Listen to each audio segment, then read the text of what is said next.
I wanna take you home with me.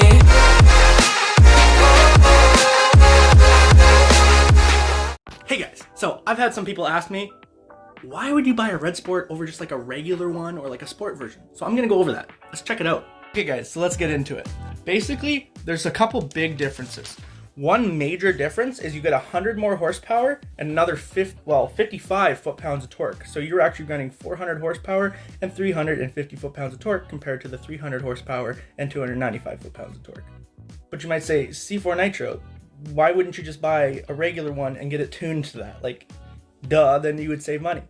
Yes and no. And the reason I say that is because your Q50 that you would tune to 400 horsepower and 350 foot-pounds of torque, even if you line it up against a Red Sport, you would still lose. And the reason for that is the Red Sport has a higher final drive ratio for better acceleration. So the final drive in the stock Q50 is 2.937. The Red Sport, 3.133. Now you might not think that's a lot, but it affects it quite a bit. A couple other things it's got DDS suspension. Now that's digital dynamic suspension. It is a semi-active suspension and they are coilovers from factory. Now your stock Q50 does not come with DDS, but it does come with stock coilovers. Little fun fact about the coilovers though, is that they're actually made by a company called Tenco, or a sub-brand of Monroe.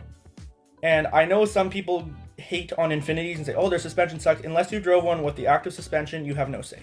This same suspension is used in Audi Q2s, Q3s, Q4s, and you might be like, okay, whatever, now listen to this. They are also used in the BMW M2, M3, the 4 Series, the 1 Series, and even the Z4. Yeah, you heard me right, the Z4. And as well as the new Toyota Supra. So it's good suspension. Anyways, back to what the differences are. You will end up getting some unique exhaust tips. You will get exclusive Red Sport rims. With that coilover suspension, with the DDS, you actually get stiffer end links and stiffer bushings all around. You also get a big brake kit that comes with the Red Sport or even the Sport Tech, which is a 14-inch front rotor and a 13.8-inch rear rotor. 4 piston front, 2 piston back, by Akabona. You also get an engine oil cooler with the Red Sport, heavier duty engine mounts. You also get a Sport Plus mode with the Red Sport, which actually tunes your VDC to a different mode. You also have 2 water pumps, so one has a push and a pull. With the stock one, you only get one.